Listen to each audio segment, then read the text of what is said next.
Thank you so much for being here on Fit Inspired Mama today. I am talking to Sabira, and I'm so excited to have her here on my podcast. And the reason why is because today's topic is so emotional to me. The topic we're going to be talking about is mental health and how it affects the people around us and living around us. So this is a really huge topic when it comes to me because I've had mental health issues when I had my first child. And it's so important to know about this, especially when you might be going through it or some of your family members are going through it. So thank you, Sabira, for being here. I would love for you to introduce yourself. Tell us where you're from, what you do, so then we know exactly what your background is before we start our conversation. Yeah, thank you so much, Nishma, for having me over. I'm Sabira Kanji, and I'm originally from Pakistan. And then I went to UK for my master's, and now I'm living in Iran for the past 14 years. And by profession, I'm a clinical psychologist and a family therapist. And I'm a mother of a 9-year-old son as well. We need to make sure we say that, right? We have to say, yes, you're a mother. This is part all of my identity. Absolutely. Yes. I was going to ask you something. Give us an idea what mental health is. Yeah. So mental health is, it is the psychological, emotional, and social aspect of your well-being. So it's not just like, if I say I'm mentally healthy or I'm mentally well, does not mean that I'm a person who doesn't have any mental health issues. It goes far beyond that. It's everything to do with how you feel about yourself, your own self-concept, how you relate with people, how you cope in stress, how you, see the world. Your belief system is a lot more than just being, let's say, having no mental illness. That's the first thing that comes in our mind, but it's not that. It like impacts your whole life, how you think, how you act, how you feel. So it's all related to your mental health. That's amazing. Mental health is everything from the time you wake up in the morning to the time that you end the day. And the way we think, the way we feel, the way we eat, everything goes into this mental health. And it's so important for us to know little things about it because this is going to help us in our daily lives, right? What are some of the signs and symptoms of mental health? Yeah, so if we talk about being mentally healthy, it's not that people who are mentally healthy are always happy or are always smiling and have a pleasant mood. It's not that. It's just that people who are mentally healthy accept their emotions. They may all of us have face emotions, like thousands of emotions in one day. We have thousands of thoughts in our day, from morning to night. They might be positive, they might be negative, but mentally healthy people, they accept their emotions, they accept their thoughts as being part of themselves. They acknowledge it, validate it, and even if it's negative, or it doesn't really matter if it's negative or positive, they are able to validate and understand what they're going through. So that's what one main thing that differentiates people from being mentally healthy and from people who who might be having any kind of mental disturbance. And another thing is that when it comes to relationships, they have a few positive good relationships. They can show their love, they can have this compassion for others. They can not only express their positive emotions for others, but also empathize with others. So this is one of the qualities that their perception to others is quite welcoming and positive.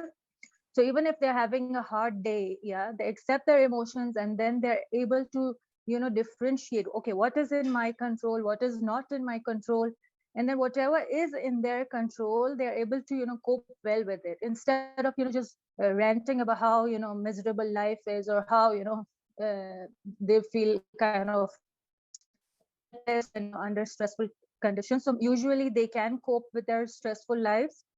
And even if they are in an unhealthy relationship, they are able to get out of it. They can realize that, okay, this is a toxic relationship and I have to put my foot down and leave.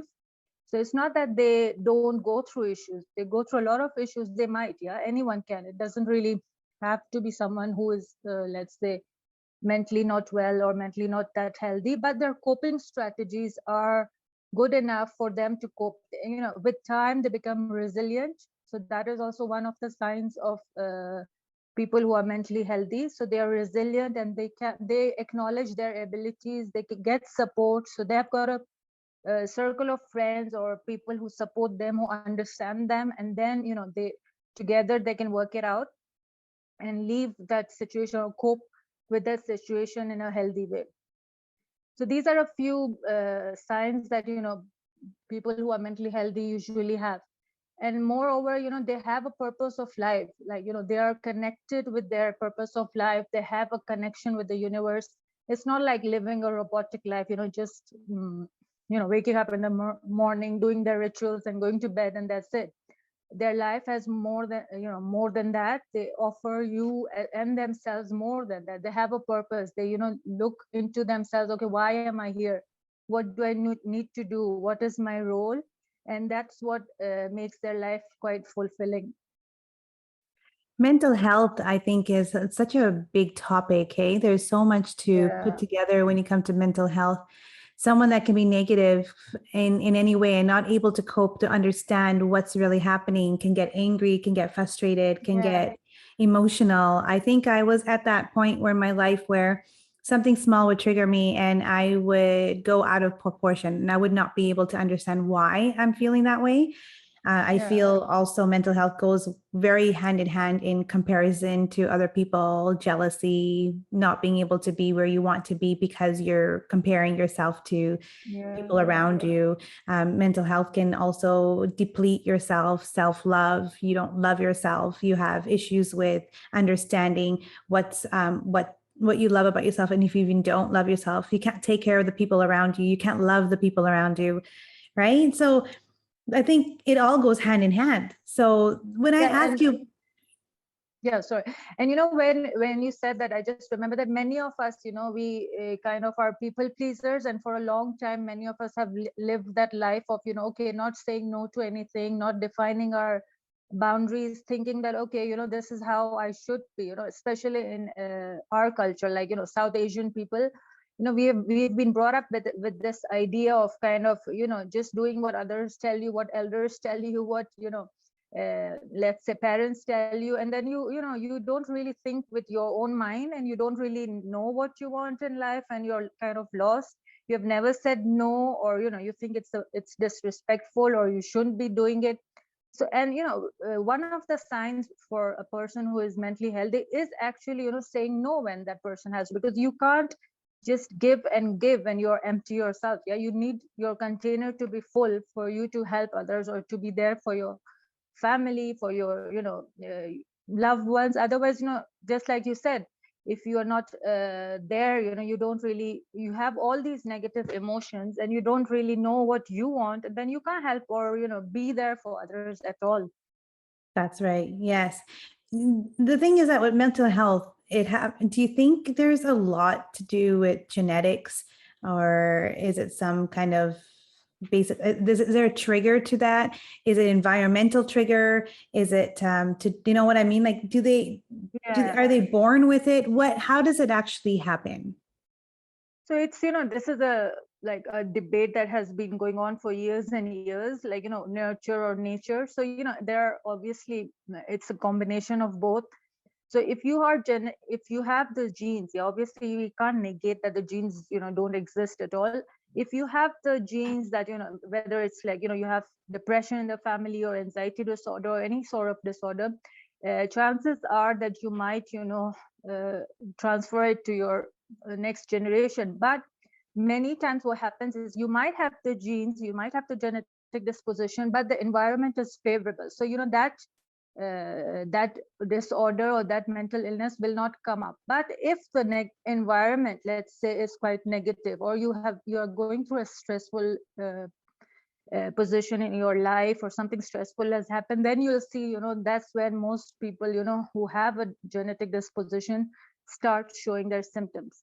But it's not that you always have a genetic predisposition. Sometimes it's just environmental factors. It could be, toxic parenting. It could be trauma, childhood abuse, or, nothing as major as that. It could be just, something to do with, let's say, hormonal imbalance, like in postpartum depression, or it could be just purely, environmental factors or anything. It's never this or that. That's so good to know, because when you come across someone that has mental health or any kind of issues that they're going through, it's so difficult to really know if they are going through it or not, because outside sometimes they feel like that they're happy, but inside they're like crying and they're not internally happy. Do you know what I mean? Like you could tell Yeah, sometimes by just being with someone if there's it is something else going invisible. on. Yeah, it's not like a physical illness when the wound is visible, or you can tell that, okay, this person has gone through a surgery or has a, even the symptoms are so invisible. The person himself or herself realizes it quite later on in the stage when things are kind of out of control. There are times when people around you might notice that you're not the same, but then you are in denial, or you say, no, it's just a phase, I'm just not in a good mood, or no, I'm fine, because of the stigma and because of the awareness being low, we might be in a denial state for long, then not accepting that yes, something is wrong with me, I need help. And we see that a lot of times, like in my experience, whenever I get clients, they come up to me and say, oh, I've been like this for, let's say, 4 years, and I thought it will just go away. But it doesn't go away. Just like any physical illness doesn't go away itself, you need treatment for it. Similarly, any mental illness or disturbance won't just go away. You have to confront with your thoughts, your feelings, your emotions, what aspect of your life is it impacting, and then only you can accept help and move forward, because it is a lot of hard work. It's not like you just go to the therapist, or you just talk about it and it goes away. No, it does need hard work, effort, motivation, and a lot of factors. You need support, obviously. So yeah, the more you leave it, the worse it gets. Do you feel that are there medications that people use for mental health, or do you think holistically there's other better ways of actually working on mental health compared to just Western medication?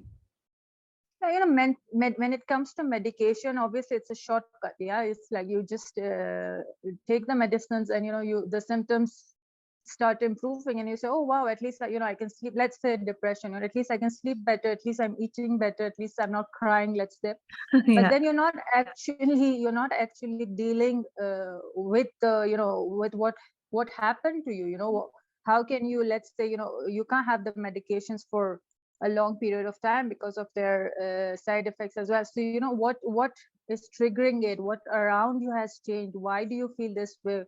There's a lot of things going on in you. That's why you came up with a illness. But again, there are times when both therapy and medication have to go side by side, because sometimes you do need medication, and although there's a lot of stigma around it, but for a short term you may require medications to come to the position where you can actually talk about yourself and come to therapy and at least get to that position.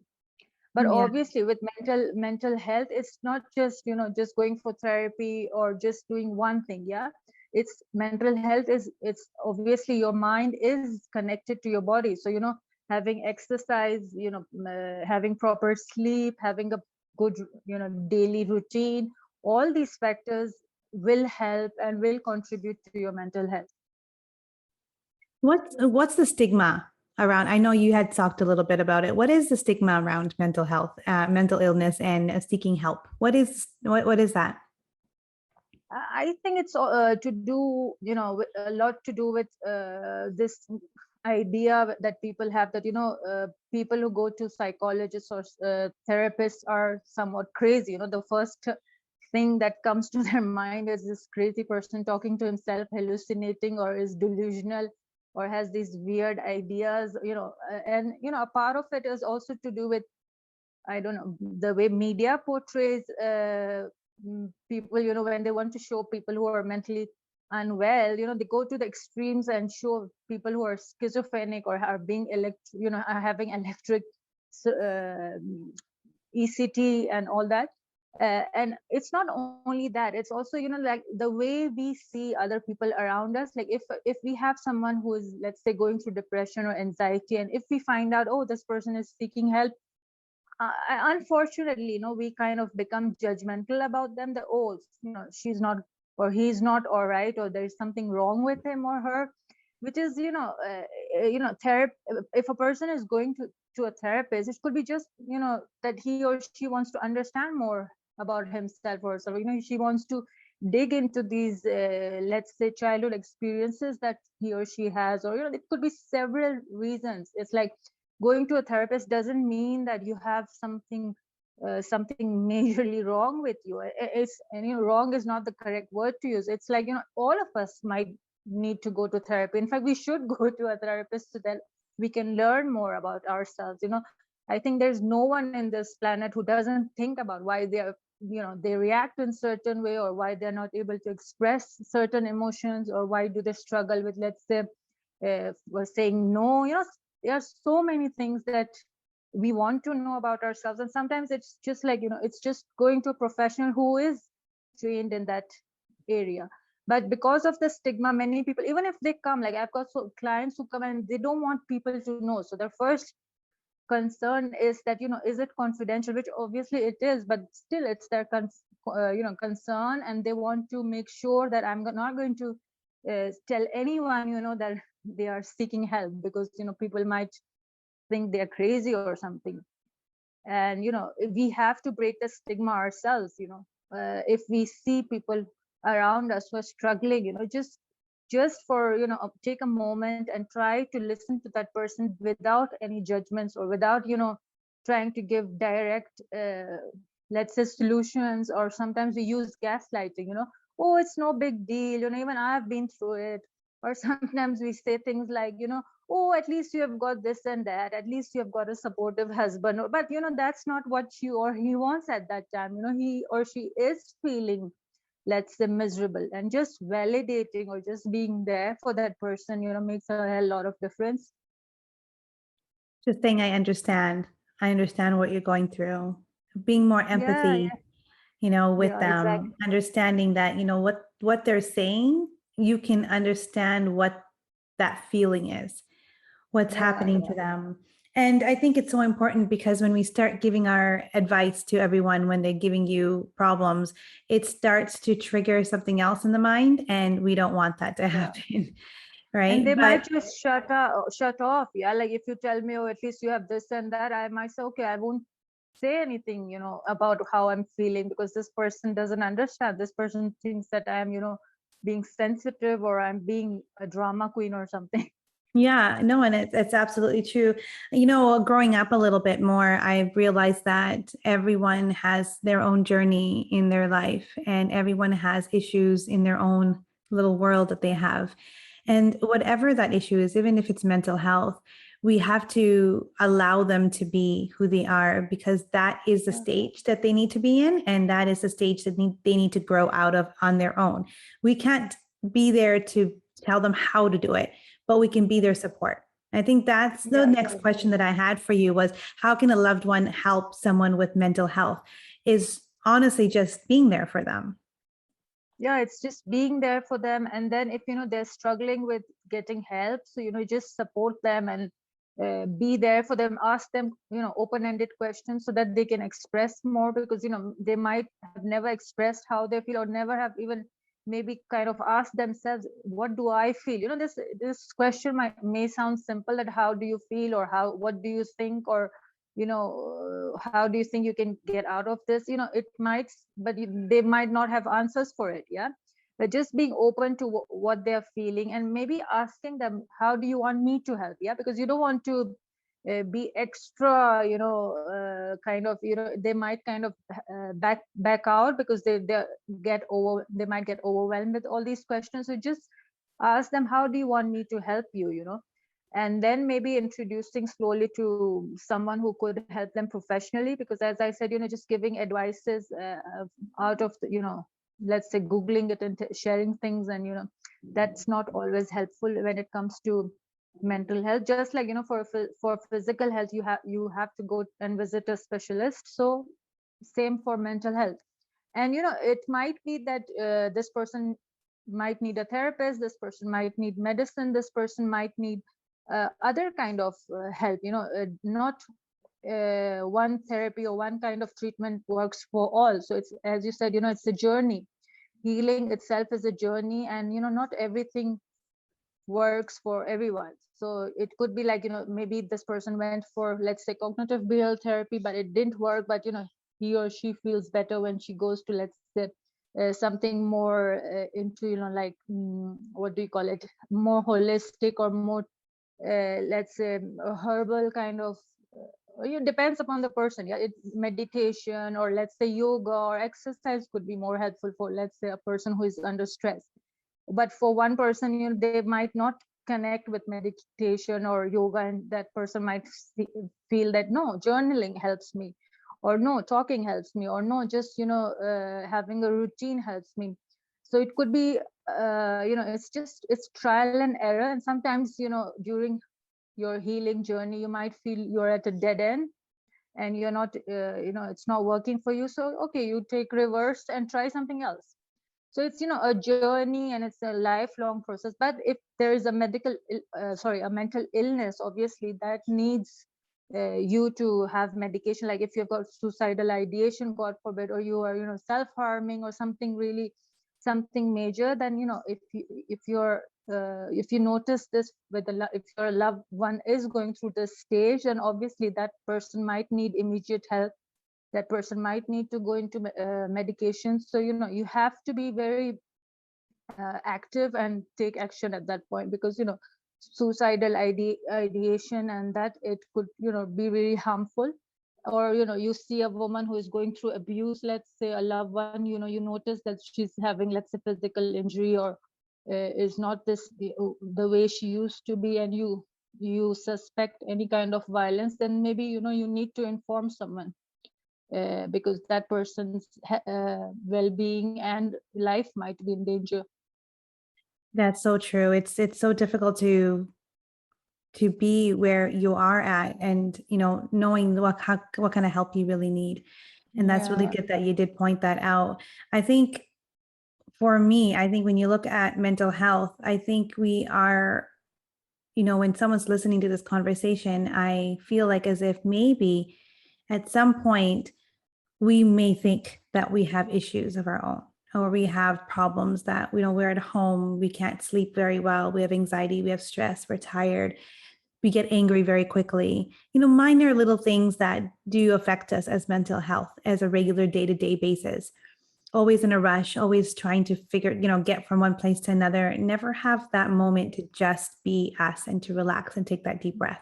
So when I ask you, what are some of the ways that we can boost our low self-esteem and keep symptoms under control so that while we're at home, we feel like ourselves more? Yeah. So it's not, as you said, like life has become like it's always in a rush. We are always in a rush doing something or the other, whether it's for ourselves or others, or mentally our mind is always occupied. And just taking that moment, being there for yourself. Okay, what am I feeling? What am I going through? Why am I in such a rush? Or what am I trying to achieve with where am I, where am I going? That itself, just journaling that, or just taking a back seat, taking a deep breath and observing what you're feeling, observing what you're thinking. Yeah, that kind of really helps to connect to yourself, to what you are. And one thing with when it comes to self-esteem, it is usually a negative kind of thought. Yeah, you think that, oh, I'm not good enough, or oh, today I didn't do enough, I have no friends, let's say, all these negative things that come into our head. Just thinking about them, that okay, this is what I'm thinking. Yeah, just thinking about your thought also helps. And then kind of modifying or challenging that thought, that why am I thinking this way? When you try to gather evidence around it, you'll see it's not that, it is not true. It's just like, sometimes our minds just think in black and white, or we just catastrophize one thing. Like if I'm not doing, let's say, good in one aspect of my life, I feel horrible about myself. That's how my self-esteem will go down the drain.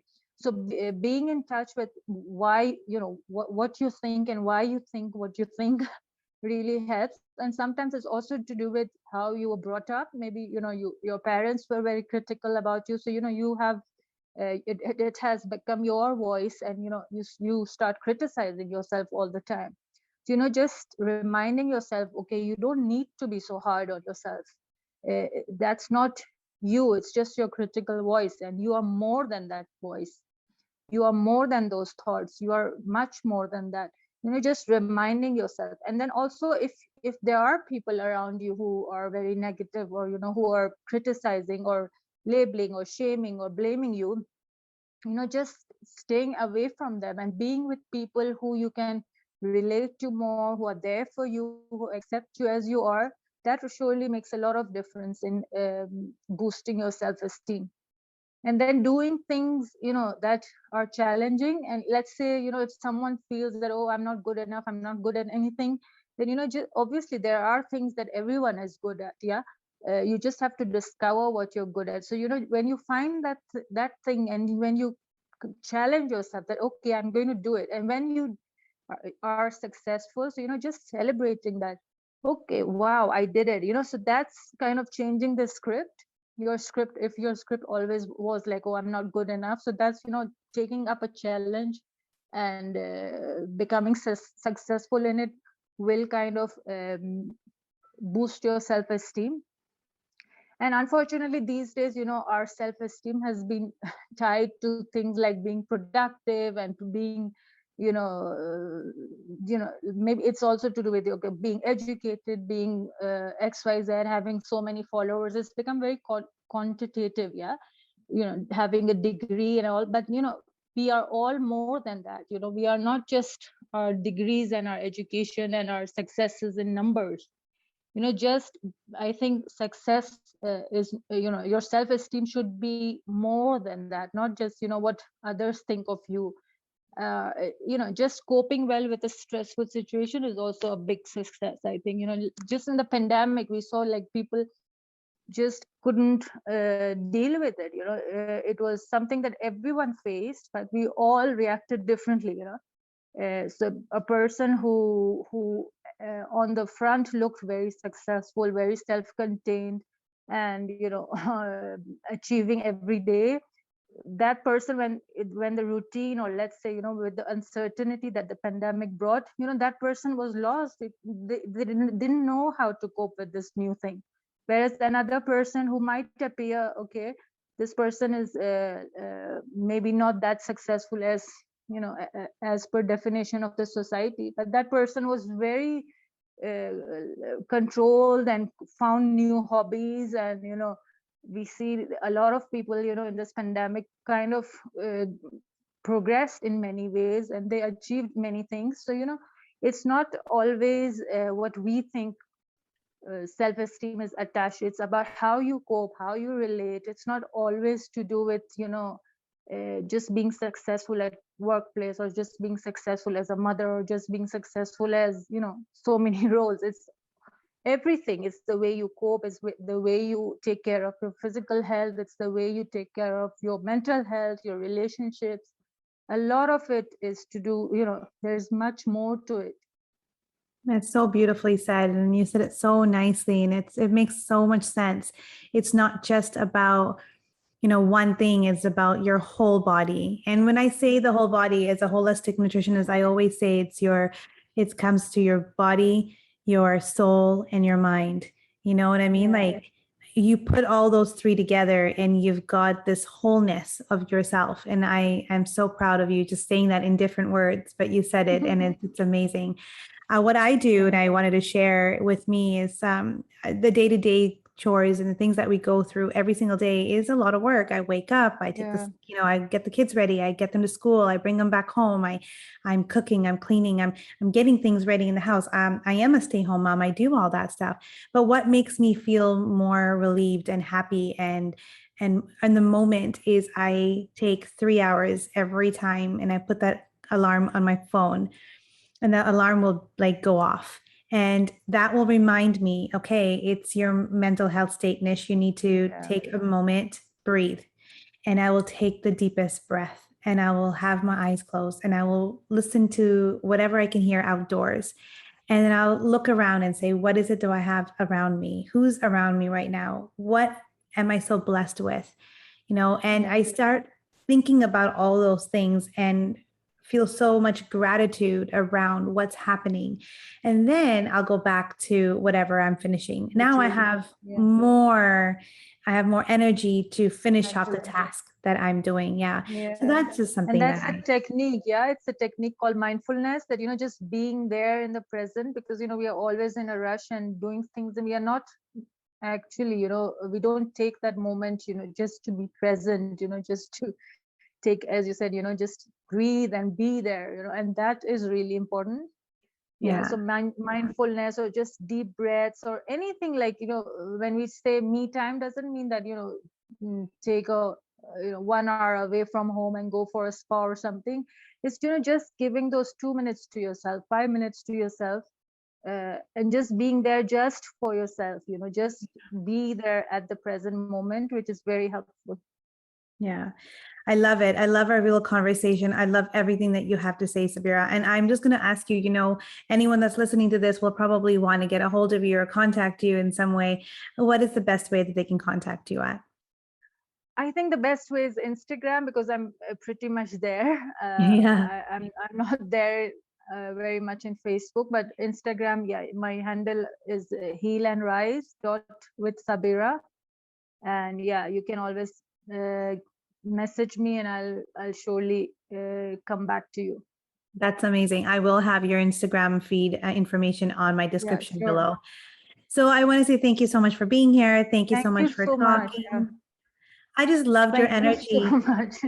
Thank you so much for having me here. Thank you so much. It was a pleasure. Welcome. Sabira has been one of my biggest stars the moment I started Fit Inspired Mama. Actually, I don't even think it was Fit Inspired Mama at the time. It was Shred and Sweat with Nish at the time, until I changed my name back to Fit Inspired Mama. And she's been my #1 fan, and I've loved her ever since. And then when I got to know what she actually does, I was so intrigued to bring her on and saying, hey, Sabira, we need to have this conversation and bring you to the woman tribe. It's amazing to have you here. So thank you so much. Anyone that is listening, anyone that's just listening, please make sure you do subscribe. If you're listening on YouTube, subscribe below. It's so important to me.